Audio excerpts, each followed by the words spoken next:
So anyway, so here I am. I bought my newspaper. I bought it. I negotiated to pay nothing down, and that's how much I had. So I didn't have to make any down payment on once I bought the newspaper, but I did have to. I had to make a monthly payment for it. So I obligated myself to make the payment. If I ever did not make the payment, the owners could take it back again, and so I had to make the payment. Um, so besides learning all the other skills, the printing and becoming better at layout and design and writing all the stories and taking all the photographs and doing all the darkroom work, all that sort of stuff, I had to sell advertising. That's where the money would come from. Uh, we did have subscriptions, so there was some money from subscriptions, but that pretty much just paid for mailing. Most distribution, newspaper distribution in America anyway, does not bring any profit. It only pays for the distribution. And so it comes down to advertising to pay your bills and pay yourself. And I was not a salesman. I never did any sales of anything, but now my life depended on it, so to speak. Um, so that's, that kind of that attitude, I guess, that Bill Gates had. I'm going to accept the contract and I'm going to figure out how to do it. So I accepted the contract to buy my newspaper, and I had to figure out how to do it. Um, there were two people that were doing it before, but they were a little bit older. I was going to do it, well, two main people, and then they had a part-time secretary. I took over the part-time secretary, so she continued, but basically I was doing the work of two people, and that had different skills. One of them did one thing and one did something else. I had to do everything. And that meant some nights where I would stay up all night, basically until I just totally wore out. And if I were going to take a nap at all before continued, it would, because there were mice running around the floor, I just uncover my big desk and I would just lay down on top of my desk and catch a nap. Because I did not have time to go home or anything like that. So catch a couple hours of nap and then back to work again. Um, with the sales, I struggled at first. And we may talk, we probably will refer to this again in the future. I, uh, I didn't know how to sell. Um, and if I didn't increase my sales, I not only had to sell, I had to increase my sales in order to pay my monthly purchase price, the money I had to pay each month. I'd increase it from what they had before. As I went around and talked to advertisers, I realized they thought the newspaper was in essence a charity. They wanted a local newspaper, but they didn't really believe that it did them much good to advertise in it. As I started studying advertising, I found out part of the problem was they didn't understand advertising. A lot of small businesses think, "Oh, I'll put an ad in once in a while. Maybe I'll put it in this month, this week, and maybe in a couple of weeks I'll put in another ad. Maybe just kind of a small one. I can afford that." But they don't really think it does them much good. So in that situation, particularly, they thought I was a charity, not somebody who could help them succeed. And so about that time, I started reading more about advertising and the importance of campaigning. That there is a difference between advertising one shot here, shot, a little bit here and there, and another whole aspect of actually using advertising as a campaign. And where most people fail in advertising is not thinking in the form of a campaign. We usually use that word campaign when we talk about politicians. They campaign. We don't, unless you're in advertising, you don't maybe think of that word as a word having to do with advertising directly and so forth. But it is, and that's where it comes from. All professional advertisers understand that to succeed, you campaign. And in the same stupidity that would be to think that a political candidate could run one ad in each publication and he'd be done. He wouldn't have to advertise anymore. Because he'd already advertised once to every publication, every TV station maybe. He'd advertised once, so obviously everybody's seen his ad. So there's no reason to advertise anymore. But that's not the way advertising works at all. And so as I thought about it, I came up with a new formula for my advertisers.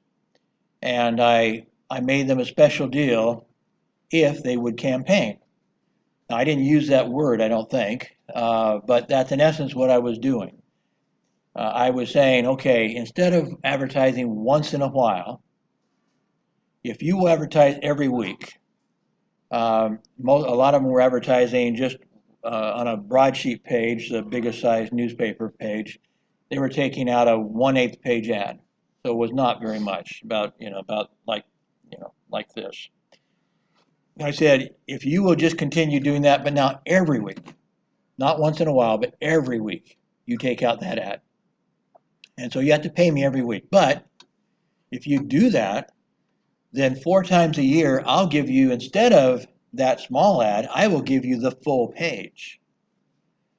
And that's 4 times a year. So you can kind of plan on that. You plan campaigns. So you plan on that 4 times a year, you'll get a full page at no extra cost.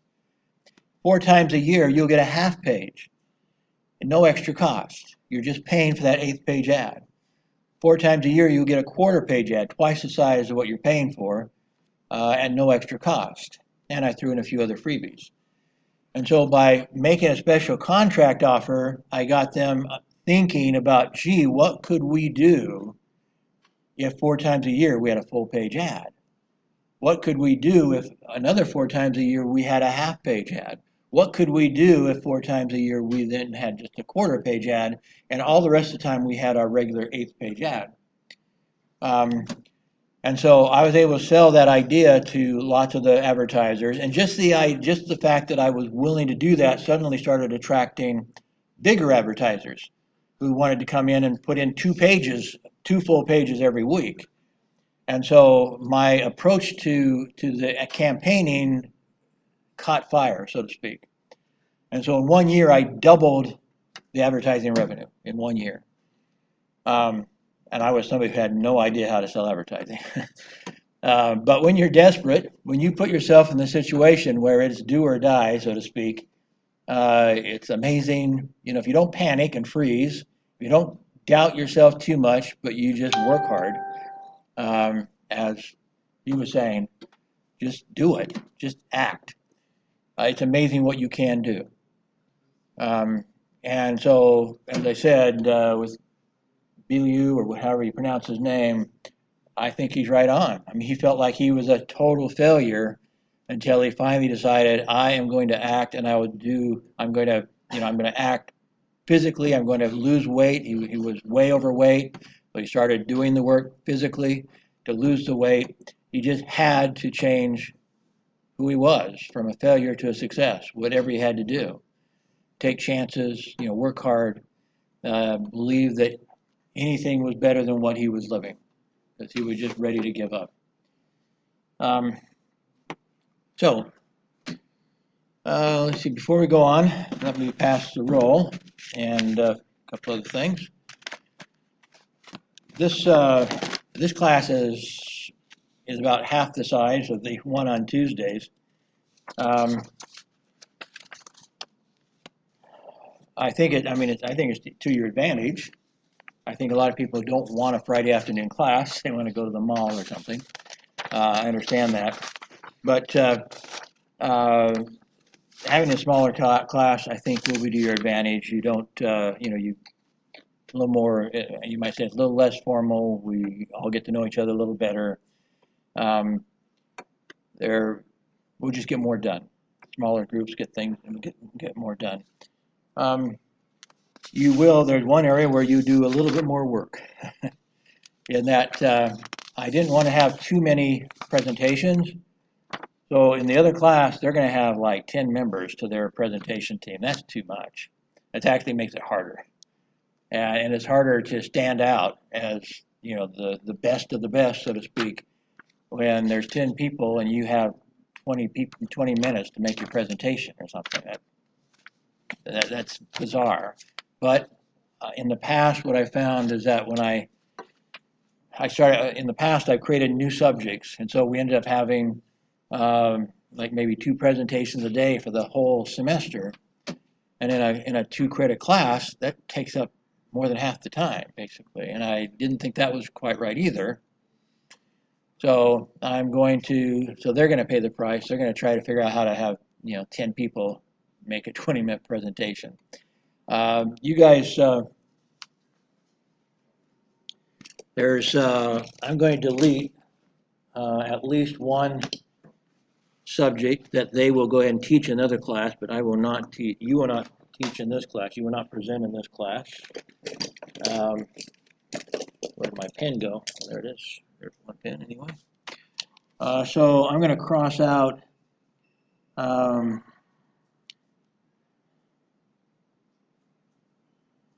two of them actually. So then there will be only 9 topics, and we have in this class 27. So that's 3 people on a team, and that's more reasonable. There's enough so you have support for each other, and you can split up the reading and stuff like that. But it's not so many that you're tripping over each other. So the other class actually has like 3 times as many people as we do here. It's too many people. So I'm going to cross out chapter 9 and chapter 10 on this.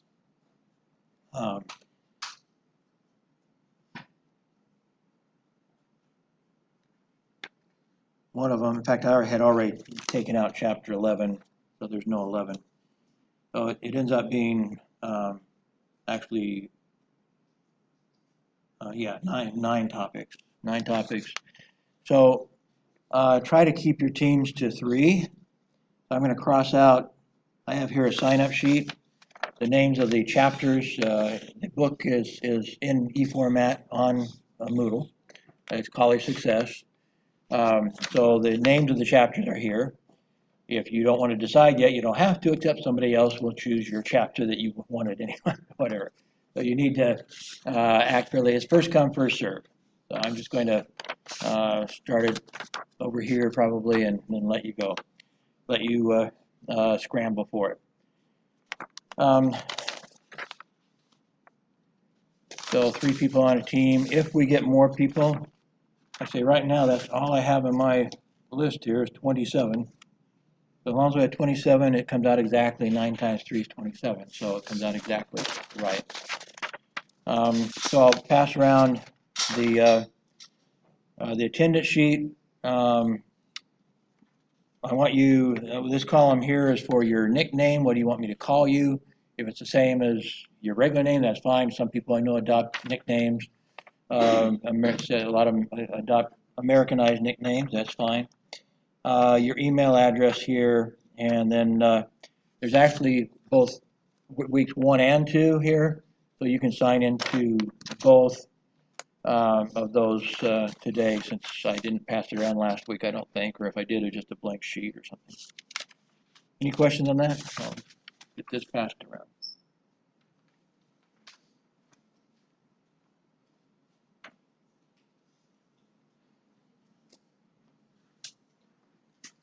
If you don't have, obviously, if there's, like I said, 3 people on a team, like there's 2 people sitting there, I suspect they're going to sign up, and they're not going to have a 3rd member, so somebody along the way will have to fill that gap. I don't, unless they actually don't want a 3rd member, let me put it that way, I don't want a 4th member to a team until we have either 3 members or, I know in one of my other classes, I had some people who said that I just want to teach by myself. And so in that case, I had enough subjects that they could do that. But in this case, it's kind of a little bit harder to do that. But if it ends up that there's somebody that's uncomfortable with another team, I could come up with another subject. And maybe one of those I crossed out. Okay, now what else?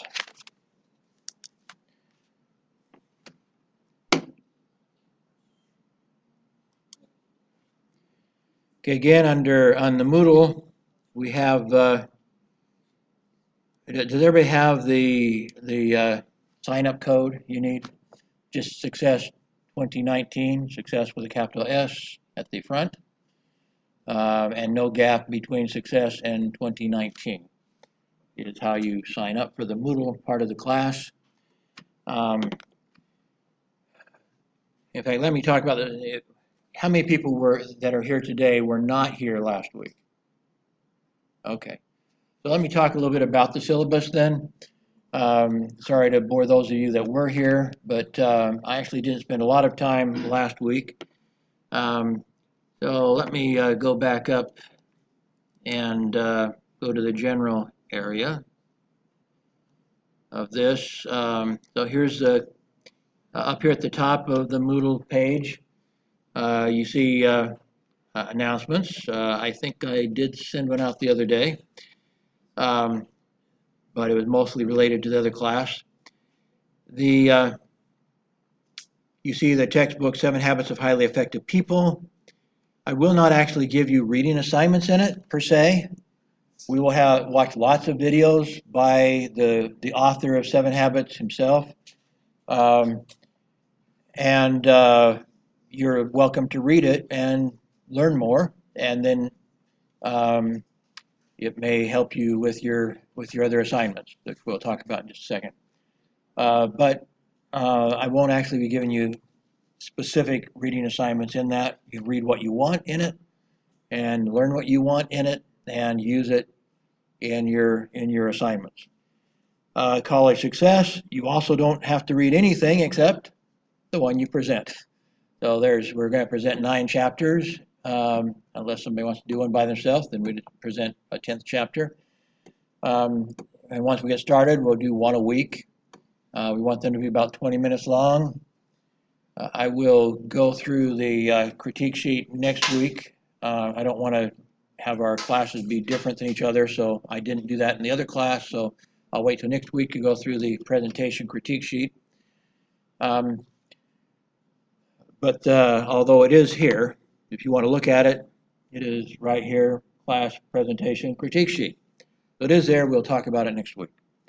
But anyway, so the second textbook, College Success, the one you're presenting out of, I will respond to your presentation. I will add some ideas and so forth, but I'm not going to specifically create presentations myself on the College Success. You will do that, and I will just add my thoughts. So I'll be mostly talking about other things. As we mentioned before, we will be watching videos from more than 24 people.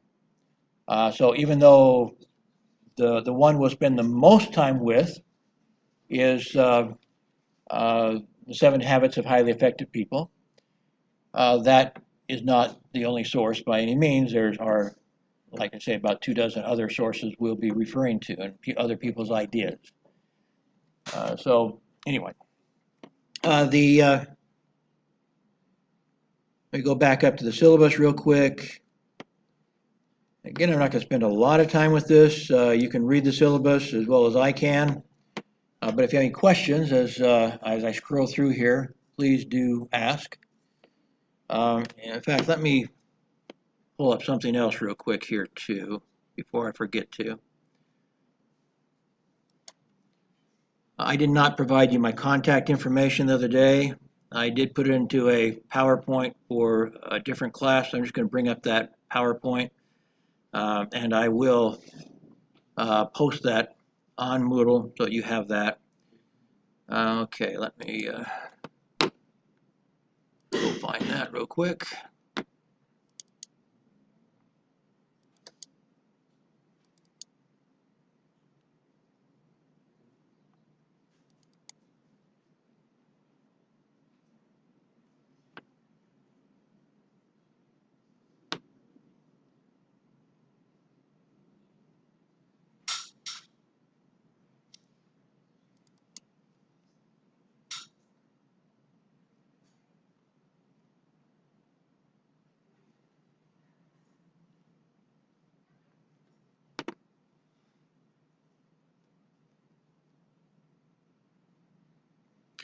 So I'm going to make a copy of this in a JPEG and upload it to our Moodle site so you have it handy in case anybody needs to get a hold of me.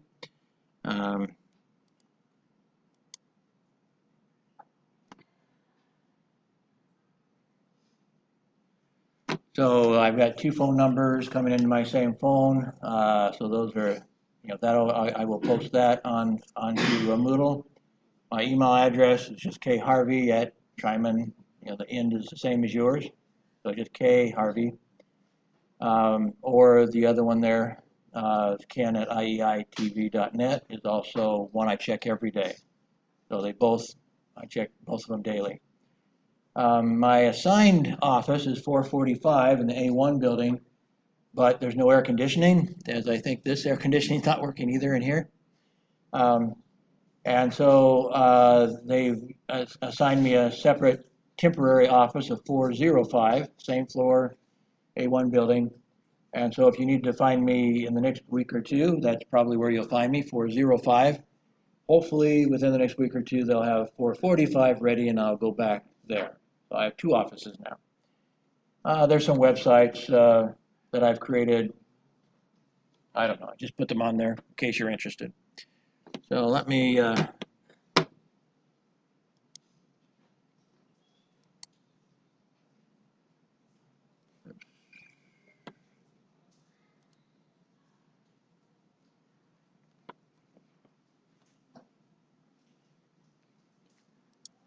PowerPoint. This is a free cut. This is Open Office, not really PowerPoint. So I forget there's different ways of saving stuff. So this one I'm going to export and change it here to a JPEG so I can put it online and change the name.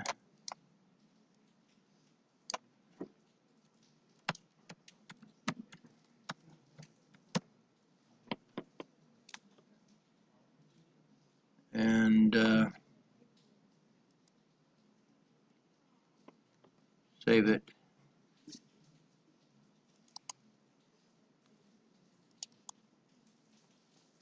Here. So I will upload that to Moodle tonight, probably.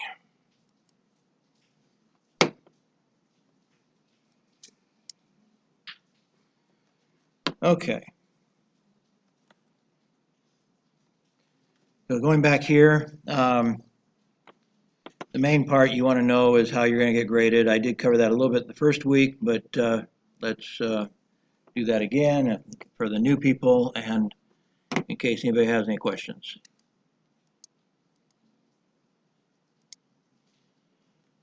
So there's basically three sources of grades. Well, four sources, I guess. The first one is your team presentation. So it is important, and that's 15% of your grade. So I expect you to do, put some effort into it. That's not a small portion of your grade. It's significant enough. You want to do a good job. I do not grade you only as a team. I grade you individually. Or at least in this class I do. I may not be able to if there's 10 people presenting in 20 minutes. That may not be realistic. So the other class I may be just giving them all the same grade. I don't know how to grade 10 people in 20 minutes on one subject like this. But in this class with with three people, then I can see how you do it individually, and so I can give you an individual grade. And so even though you're doing it as a team, I will grade separately. So that way you also don't need to worry about if you have lazy partners or whatever, they don't do their job, then it doesn't reflect on you in a major way. I can't say it has no impact, but at least you control some of your own destiny when I grade you individually. Skipping down to the other 15% is a weekly quiz. Some of you have already done your first quiz, not too many people as of a couple of days ago. The quiz is short, and it's only worth 1 point a week. Thus, 1 times 15 is 15%. It doesn't seem like very much to answer a quiz, but the quiz is, to some extent, was to give you motivation to watch to do your homework out of class. The idea in this class is you'll have about 2 hours in class and 2 hours out of class. That's actually less than the international standard. The international standard is 2 hours in class. If there were 2 hours in class, it'd be 4 hours out of class. That's the international standard. But the university wants us to take it a little bit easier in our general ed courses, let you worry more about your major courses and so forth. So thus I'm actually making this class easier than it used to be. But so the weekly quizzes, 8, 9 questions, something like that. I think the first one maybe 11 questions. This one I think is 8 or 9 questions, the one for this week. They are to help you to be motivated to watch the videos that you're assigned or do whatever else you're assigned out of class. It will also help you kind of understand what, maybe something that I thought was important in the different videos. So I may be giving some clues as to things that you might want to write about in your self-reflective journal. Not necessarily, I'm not saying you have to, but it does help you think about what you learned during the week in your independent studies. So a good time to, the third item, in a sense, the item weekly self-reflective journal entry, in a sense, that's worth 70% of your grade. Not really. I mean, it is, because what you do every week is combined to do the final assignment. So your final assignment is an accumulation of your weekly assignment self-reflective journal. Except you can improve it. If at the end, if during the semester you say, gee, I didn't do that very well, and you do some retyping, that's fine. I'm not holding you to your first submission. But the idea is for you to every week to write 200 words in a self-reflective journal. You're talking, as I mentioned before, we'll look at this in a second. There are basically 4 parts of your grade for the self-reflective journal, particularly for the final assignment. For the weekly assignments, it's again only 2 points per week, but 15 weeks times 2 is 30. Your weekly 200-word entry, some weeks I will not grade it at all. I'll just give you your 2 points if you did it. Some weeks I will analyze one part of it. How well did they summarize? And if I make any deduction because I didn't think you summarized very well, or especially if you made a mistake, and I kind of caught you trying to pretend that you watched a video and you didn't have any understanding of what that video was really all about. Another week I would might grade just on how did you self-reflect, how did you think about how you would use that information, those ideas, those principles to be more successful in the future, or right now as a student, in the future when you have your own family, your own job or whatever. Or you could also self-reflect on mistakes you've made in the past, problems you faced in the past, where if you had known the principles you'll learn in this class, you might have done better in the past. So you can reflect backwards, you can reflect on current situation, you can reflect on future possibilities.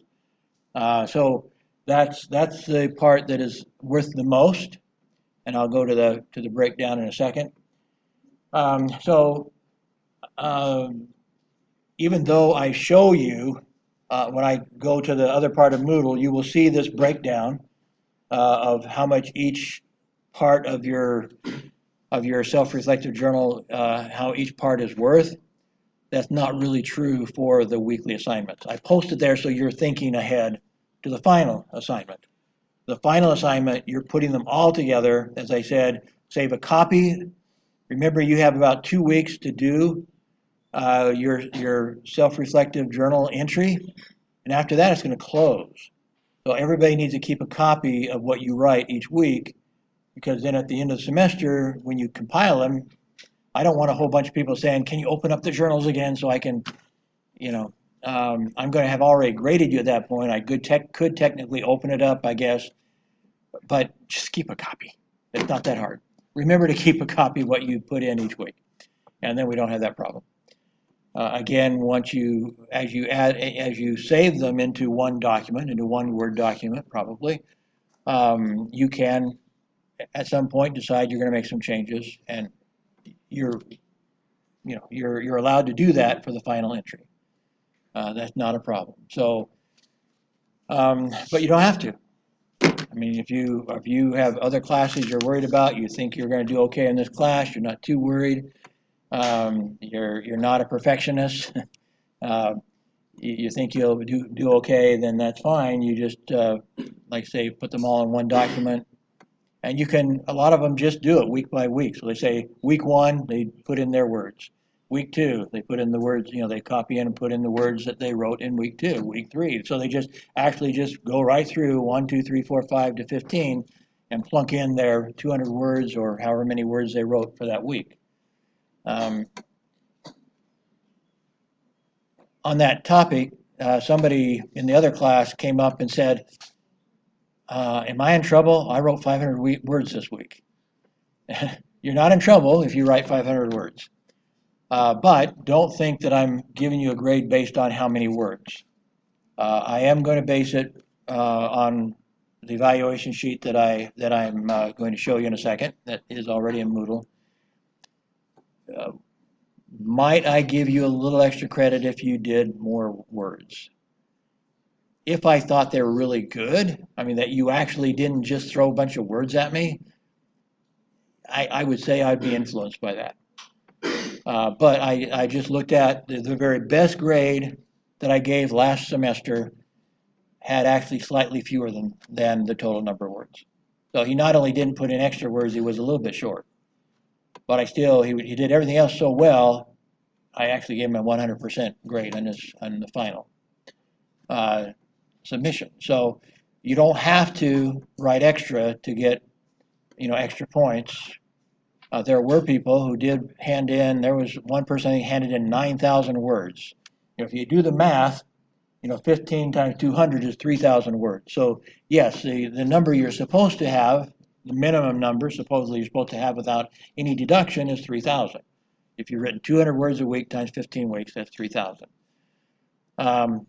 So somebody came in with 9,000. Other people were 5,000 or 6,000. Did it affect? Maybe a little bit, but that's not the criteria I put down.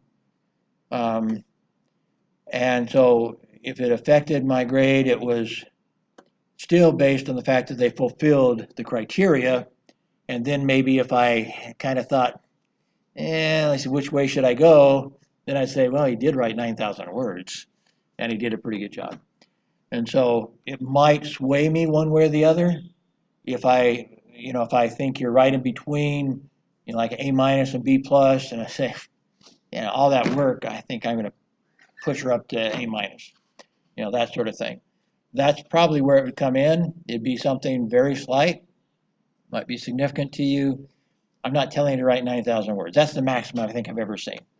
But there were quite a few in the area of 4,500, that sort of range. It was not uncommon to see that many words. But again, I'm not telling you to do that. And the best grade I gave last semester was under 3,000, slightly. It was very close, but it was under 3,000. So I will try to use the critiques that I state. I'm just admitting I am a human, and when somebody hands in twice, 2 or 3 times as many words as they had to, I take a notice of that. I can't help it. Okay, so any questions on the overall grades that you see here in the syllabus? Okay, I'll close that then, and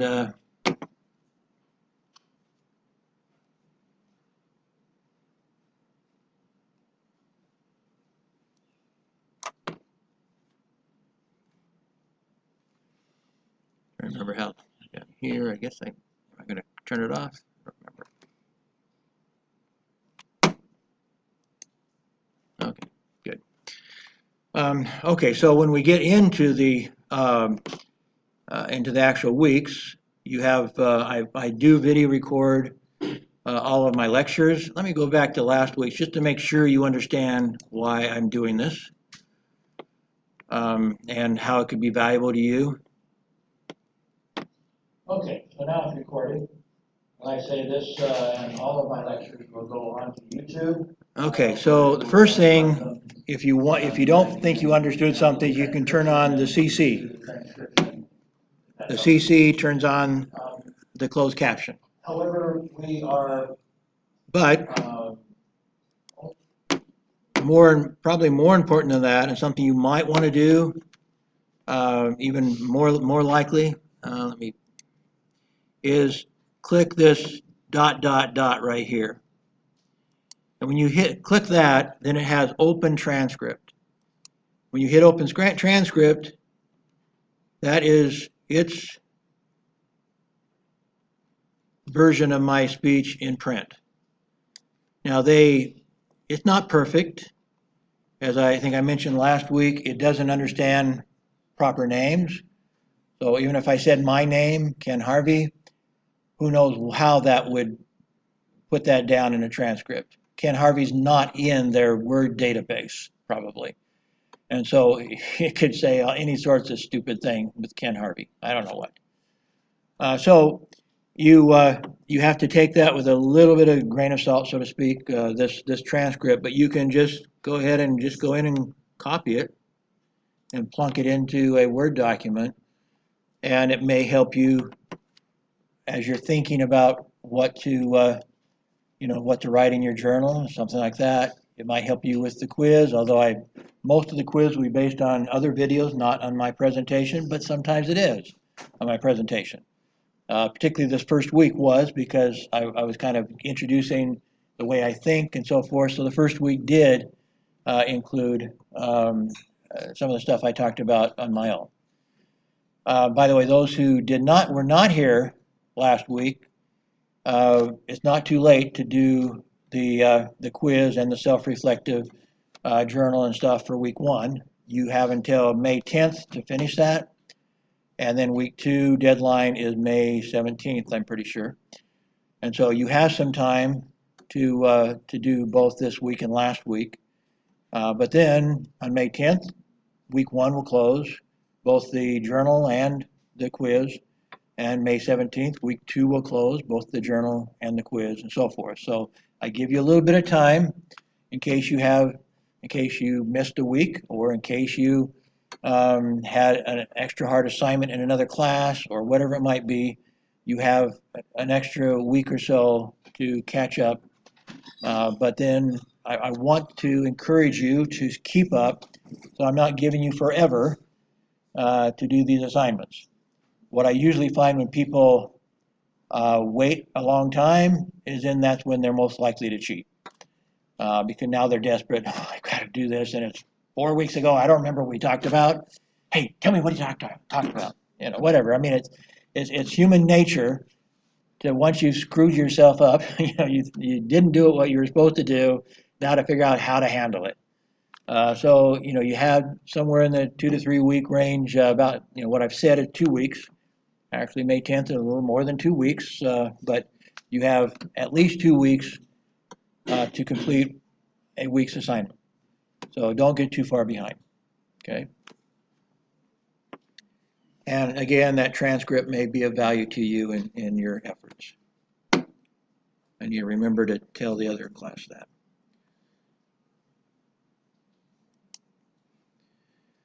Okay, so you have the video from the previous week, posted as soon as I can get it up there.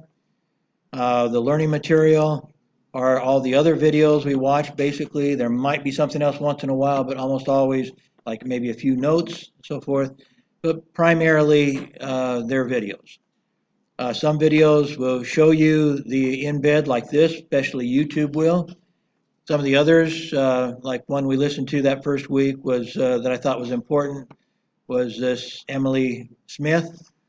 That she was on TED.com, and that doesn't generate a picture for you, but you just have to click on it or copy it out and paste it into your browser.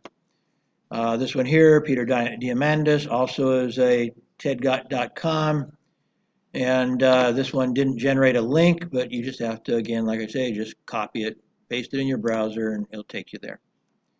So some of these we will listen to in class and talk about in class, and some we won't.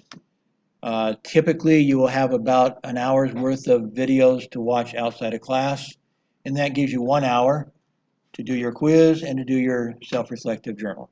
So that comes up to 2 hours.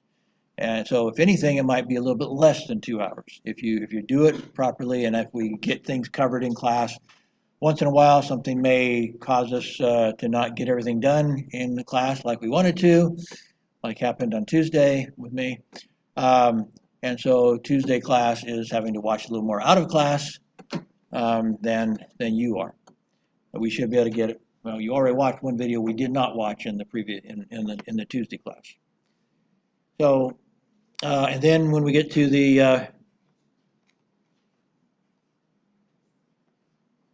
where are we? Okay, let me go out of that.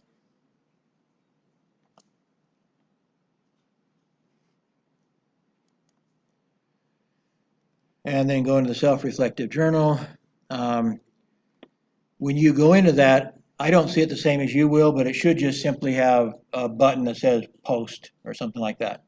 And you just click on that, and you'll have a choice of dumping your words into a text box and saving it into Moodle directly, or of uploading a Word document or some other document. So that's pretty easy to use. This then is the criteria that I will use in the final portfolio or the final journal that you hand me. As I said, that's not really true for the weekly ones because sometimes I will not check it at all. I'll just give you a grade for doing it. Other times I will use part of it, but overall I'm going to try to give you some feedback on all of these criteria during the semester, so you can see if maybe I should do some rewriting for the final. So I'll give you some feedback, but I would say maybe about half the time I'm not going to give you any feedback at all. I'm just going to give you the points. So because there are lots of other students, there's like 50 students in another class. So altogether, we've got 80 students in the course I can't grade every week. So 10% is spelling and grammar.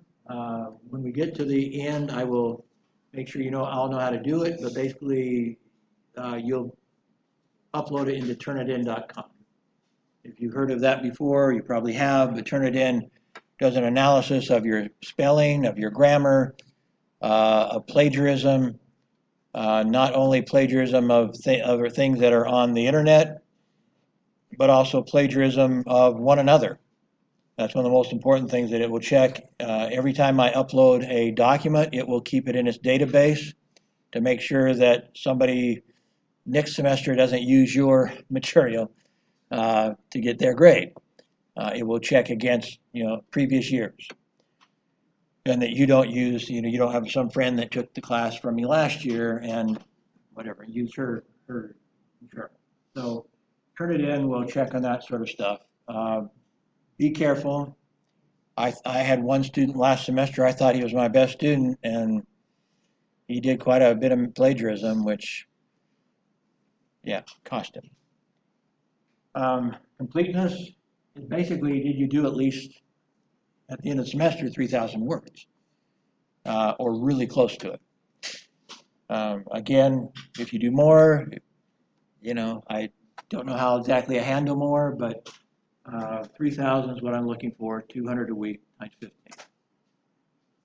15. Then the main two, 70% of that will be quality of content review and the quality of self-reflection. So the quality of content review is just, it doesn't mean you're going to review absolutely everything, every video that we watched and everything I said. You can't do that in 200 words a week.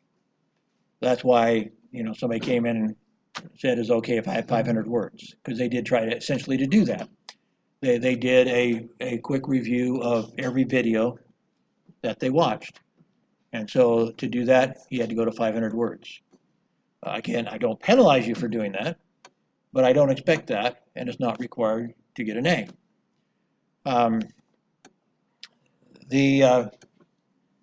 what I would most deduct from. Um, some people just try to. They think they can bluff their way through anything, so they just start saying a bunch of stuff. Oh, this is really good, and I thought I could use this when in the future, and they say a bunch of stuff and never anything specific because they didn't watch the video. So they think they can fool me. That if it's that vague, no, you're not going to fool me. Okay, I can tell whether you watch. If you don't have any content of what you watched, then that's where you're going to get hit with that 30%. I want some specifics. I want to know that you watched the videos. At least some of the videos. Again, you don't, in 200 words don't have time, or you don't have enough words to do a summary of every video. And so you can get full credit without summarizing every video, but you better do a pretty good job of summarizing those videos and that discussion in class that you did cover. And that should probably be more than one, because on the one hand, if you only talk about one video, then I'm going to think you didn't even really watch the other videos, did you? On the other hand, if you don't say anything specific at all, I'm going to wonder if you watched any videos. So, I would expect that you would do some review, accurate review of at least maybe 4 things a week. I'm saying if you do four reviews, I'm going to think, okay, probably is okay. But that means, in some weeks we're looking at 10 videos, but some of them are only 2 minutes long. So if you did 4 videos and they were all 2-minute videos, then I'm going to think, okay, she didn't want to watch the 20-minute video. So that might get a deduction. You only watch the 2-minute videos. So, if you cover the significant ones and a couple other short ones, then you're probably fine. You understand what I'm saying on this? You're getting it?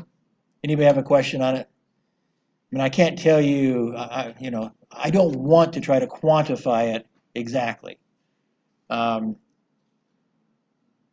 If I were to do a true rubric, I'd say this person did a review of 3 videos, this one did 4 videos, this one did 5 videos, and pretty soon you're having to write 500 words to match the rubric, right? So I don't want to do it that way. I don't want it to be an exact number. I want you to do a good job, and about 4, but including the significant videos, the longer ones that are in TED.com and stuff. I want you to watch those, and then I want you to watch them all, because I think they're all good for you. But I'm not going to know if I know it all, it'd be because you don't do well in the quiz. But even then, if you miss a couple on the quiz, I'm not going to really think, I didn't watch those 2 videos. You could just make a mistake. So it is possible you could sneak through the class and not watch every video, and I would not know, and you'd still get a good grade. But as I said, I put those videos up there for a reason. I think they're helpful to you, and I would like you to watch them, even if you know that you can sneak by and skip a couple of them and get away with it. So again, the self-reflection is worth 40%. Indicates personal insights into application and commitment. As I said a second ago, you can look backwards and mistakes you've made in the past or successes. You could talk about how you succeeded in the past, and you maybe didn't know this principle that Stephen Covey teaches in 7 Habits, but now looking back, you realize you accidentally implemented that principle, and it worked well for you. And again, you can talk about things you're doing right now, how things that you're doing that's succeeding, mistakes you've made, or just how you can use them better on campus, and again, look into the future. Same thing. Okay, any questions? Okay. So again, each week, kind of the same thing. This week again, I already put up a video lecture from the first class.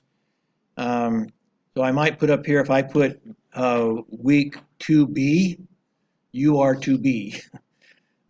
They would be 2A. So I might change their name if So you might see, I don't want to make two different Moodle sites. So um, sometimes there may be a 2A video or 2B and a 2B video. If I think I really did better one week than the other week, I mean, one class than the other class, then I may just put the one class up and say, if anybody wants to watch, if anybody feel like they need a review this one. It's better than the other one. So that sort of thing. And again, this week we have the learning material. We've got your journal entry there, and you've got a quiz already created there. Okay, so I'm going to go back into the learning material for this one. We already watched Tom Bilyeu, whatever, self-made millionaire who, as he said, thought he was a complete failure until he took control of his life. I want to go next to Clayton Christensen, the one here at the bottom. This is the one that the other class watched, so we only had time to watch one video because of my day. Everything, you ever have a day when everything that could go wrong did go wrong? That was Tuesday for me. So we didn't get everything done in class that we should have gotten done. But this one we did watch. Let me give you a little bit of. We're gonna watch some other Clayton Christensen videos, but not enough. I mean, I would love to do an entire class based on Clayton Christensen. Let me tell you a little bit about Clayton Christensen, so you understand how much I love Clayton Christensen. He is the one that I think I may have mentioned in the other class how I like to watch quantum physics to kind of expand my mind and tell me I don't know very much. He's the one that expands my mind in the social business world. He was the UK universities, the top UK universities like Cambridge and so forth, every 2 years vote on the smartest person in the business world, and he won it 2 times in a row. They probably won't give it again because they just don't want to make it the official Clayton Christensen Award. But he is respected that way. One of the videos that I'm not sure if I'm asking you to watch it or not, but one of the videos, if you really are interested in business, that I would suggest you watch, and I may have assigned it, I don't remember, in the future, is one where he talks to Google, the Google executives. So Google wanted to know how he could save them from failure. And he kind of makes a joke of that at the start of his Google presentation, because of course Google is one of the most successful businesses in the world and in history. But he starts off by saying, I'm really worried about you guys because you're just too successful right now. Because what he's comparing it to are all the major companies that were successful who are now have either come back to the pack or maybe don't even exist anymore. And that's his set of theories he calls the theories of disruption, disruptive innovation. And so whenever you hear disrupt as a verb, oh, he disrupted, that's coming from Clayton Christensen. When he first wrote his book about disruptive innovation, people said, why do you use disruptive? You make it sound like it's bad. And it's not really bad, but it's accurate. It's accurate in the sense that entire industries have been disrupted by certain companies, have been turned on their head by certain companies because of a new approach they've taken, new technologies. It's very, very, very frequently, from what he's found, at first he thought that all of the examples of disruptive innovation had a tie to technology. I think later on he would agree that that's not true. And so you'll see his videos changing over a period of time. But most of them do have some basis in technology. But it's usually not the person who created the technology that made it work. It's usually somebody else that came along and used new technology. It might have been 10 years later. They used new technology in a way that nobody else had and to disrupt the entire industry. So being smart, I mean, we saw in the first week the video by Jack Ma. And he admits he doesn't, technology is not the key to their success, in the sense that that's not, they didn't do any technology that other people didn't know how to do. It was not unique to them. They took technology that other people had invented, and they used it in their way for him to become one of the richest people in the world. So it wasn't really the technology that created, that allowed or that made Jack Ma a multi-billionaire. It was how he used it, the innovative ways he approached it, his commitment, lots of things related to it, but it's his unique formula to make it worked. Um, so those are the theories of disruptive innovation come from Clayton Christensen. Now, in this particular video that we're going to watch, this he's trying to apply this to our personal lives. He very frequently says, he will say on this video, I don't want to give you the whole video, but in the video he says at the end of his semester very frequently, in week 15 if you would, he says, okay, you've learned all these theories of disruption. How would you apply them to your personal life? You've learned how they're applied to the business world. How do they apply to you as an individual and your family? How you raise your kids and stuff like that. How does it affect you in a personal way outside of business? And so that's more or less what he's talking about in this particular video. How do I measure my life? We talked about it a little bit last week. What is success? And in listening to a couple of those videos last week and in some of our discussion, we kind of talked about how success can not necessarily be measured in money and fame, because we see people that have more money than they can spend, more fame than they could possibly want, and they kill themselves, or they drown themselves in drugs and alcohol or whatever. They get all that, and they get to the top of the mountain, and they say, "Is this all there is? I've wasted my life on this." And there's been lots of the suicide rate in Hollywood is much greater than the poor people who live in the cornfields of Guatemala. And we could spend a lot of time talking about why that would be true, but I think the main thing is they think all their lives they've told themselves, I'm going to become rich and famous, I'm going to be so happy, and they become rich and famous, and they are not happy, and they have no idea what to do now. And so having done everything they thought they needed to do to be happy, they die in despair. So this is kind of the same thing. He'll talk about his colleagues who he got his MBA also at Harvard, as well as his doctorate.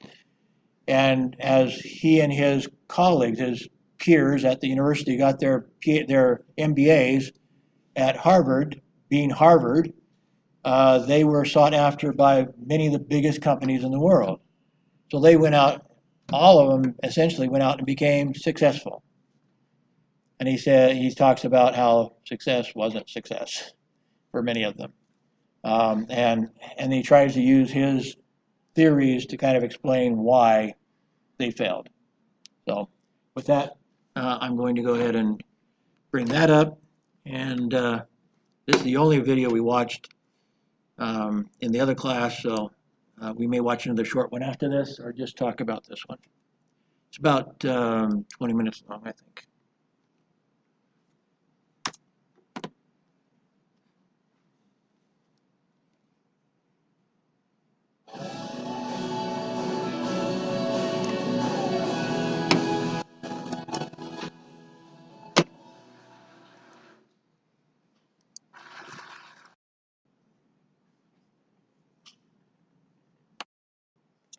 So the point of that is not, even though he may have wanted to come to a religious conclusion, that's not why I wanted you to watch it. It's going back to the question we had before, what is success? And will we feel successful if we get done with our lives and we've become a CEO of a corporation and we have gone through as many marriages as Donald Trump and But in our case, maybe our kids don't actually like us anymore because we're such a jerk or whatever from their perspective. Um, will we take a path that will unintentionally lead us to divorce and so forth, problems with our family and other things that are not part of the business that are important to us. Um, I want to expand just a little bit on what he was saying on the business side of it. Um, what he's trying to explain in part, you would understand better if you'd watched some other videos of his. But what he hates finance people.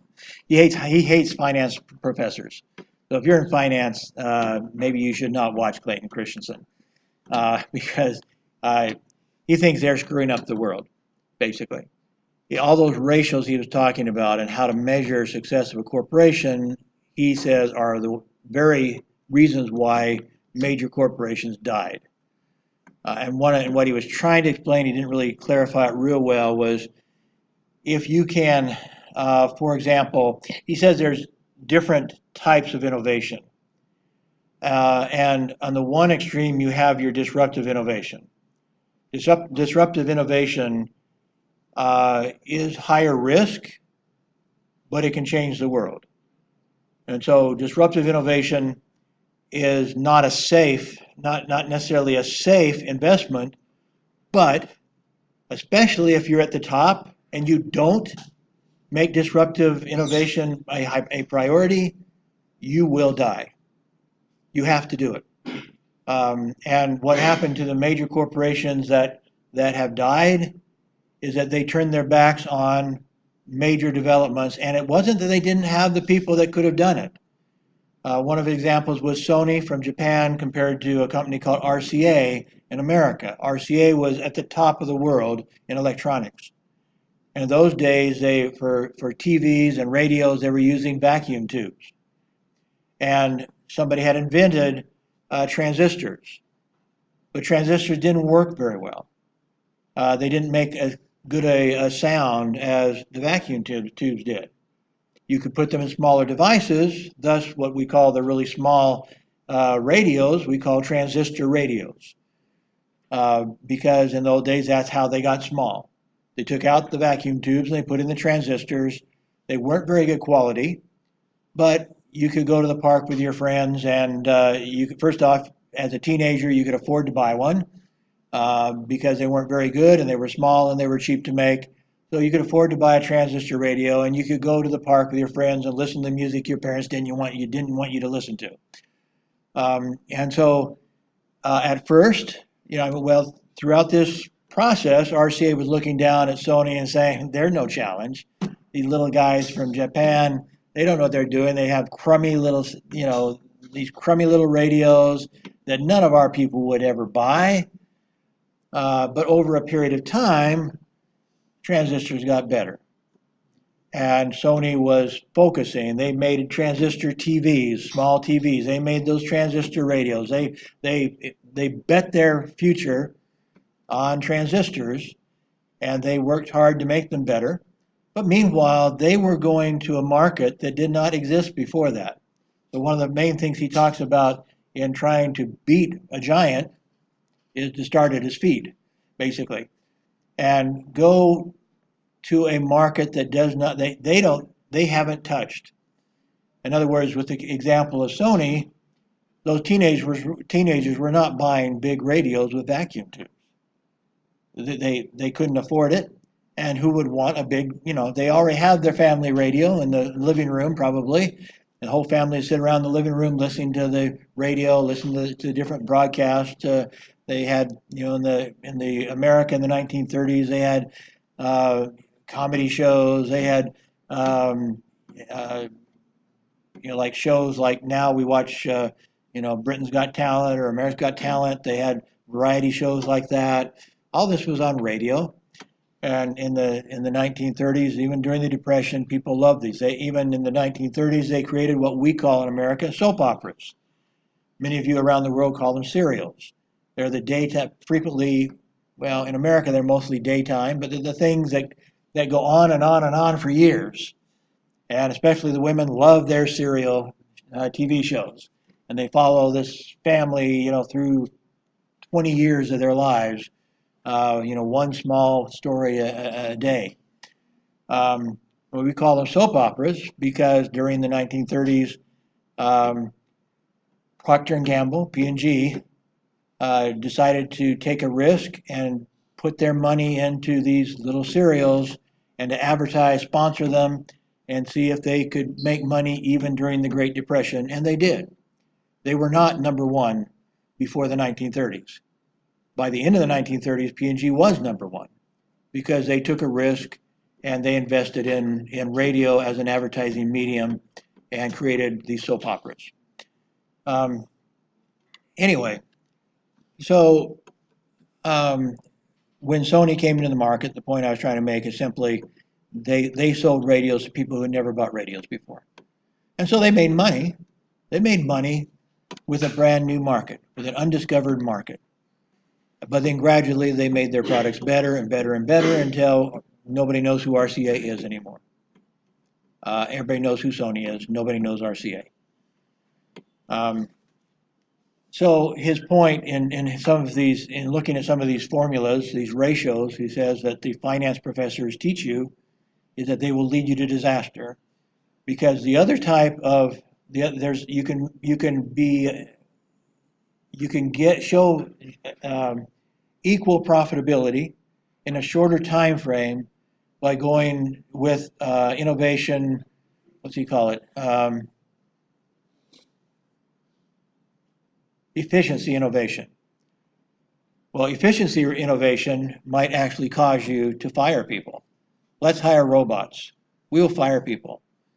We can replace all these people and we can make our business more efficient, therefore it's more profitable, and we can show in our formulas that we're better off by going with efficiency innovation. But efficiency innovation will not keep you at the top.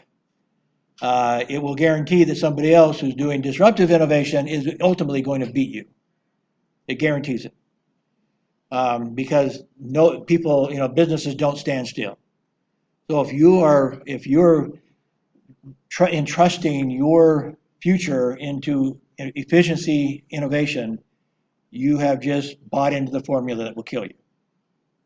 And so that's kind of that's what he's trying to compare to a family, is that efficiency innovation is immediate payoff. It's immediate achievement.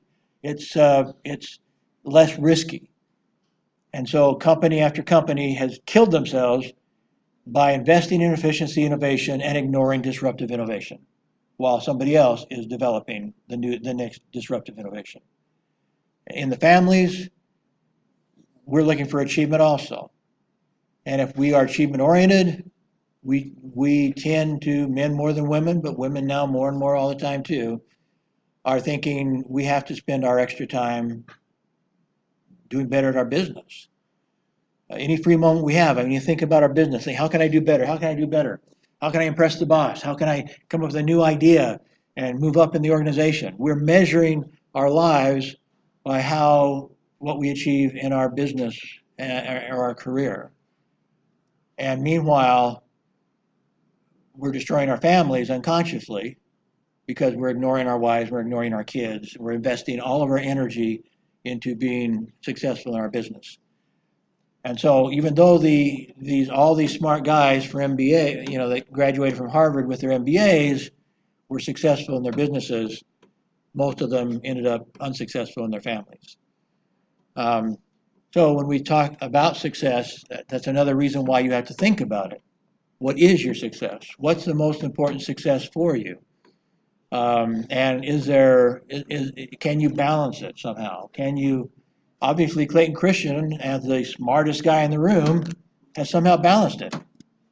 But he doesn't tell it here, but in someplace else, he talks about it, and he says that when he first got out of the MBA program at Harvard, he went to work for a consulting firm.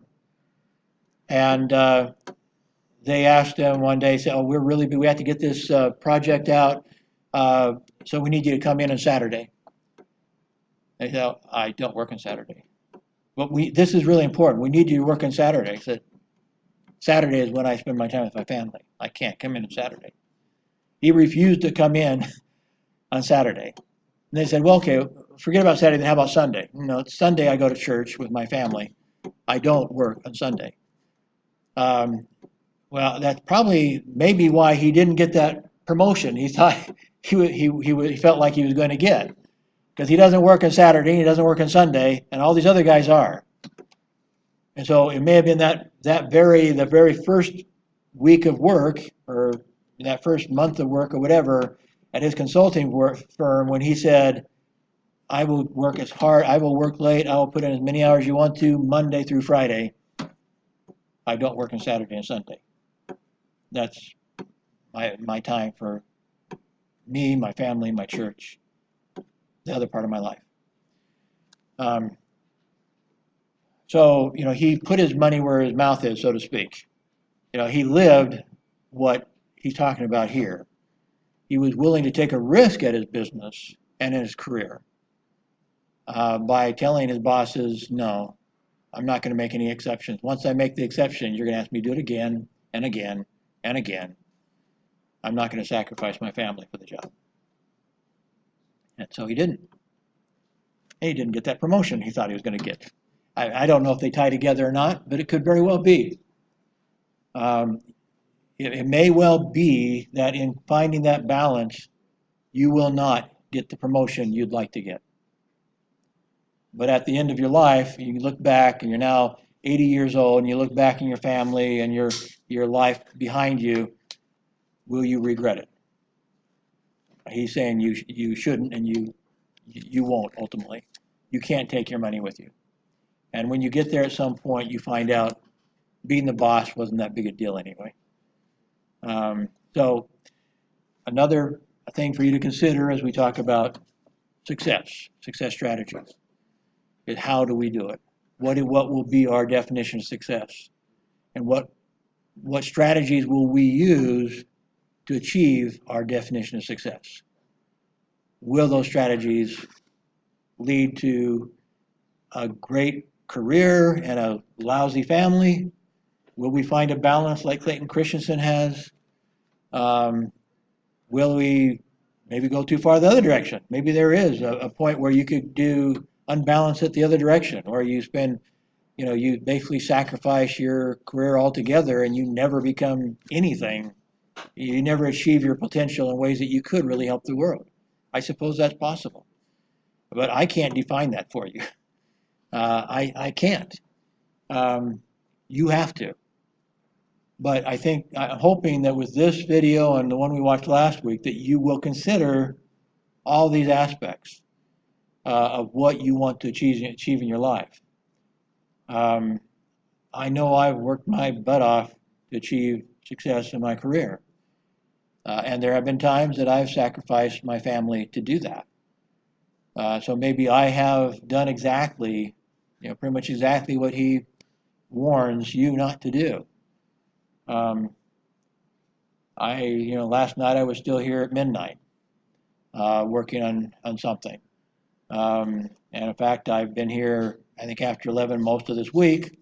Now I can justify it right now because I don't have any children at home anymore, and my wife happens to be in Kazakhstan, her home country. So while she's gone, I'm going to work real hard. And so when she comes back, I'll cut back. But I still put in pretty long hours.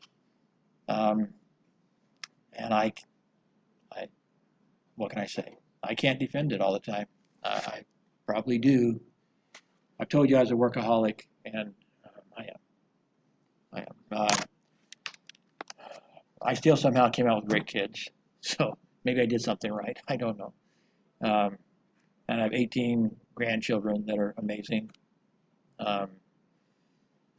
So I'm not crying too much about the outcome of what has occurred in my family, but I do wonder if I should have spent a little more time with the kids, with the grandkids. I do regret some of this. Anyway. Oops, how do we lose that? Well, we're about out of time anyway. We didn't get a lot more accomplished than the other class, but you have actually, with this week, you have think just a little less than an hour's worth of videos, more videos to watch. And then again, your quiz and your 200 words. And that's what I'll be trying to do. If I look at my list and I decide and I see that we have too many videos, I'll start cutting some out. But this week, I think it came out to like 70 minutes of videos, and we watched, at least 20 minutes worth. So I think the videos add up to about 50 minutes this week, and I'll try to keep it, if over 60 at all, just minimally, so that you don't feel too rushed. Any questions?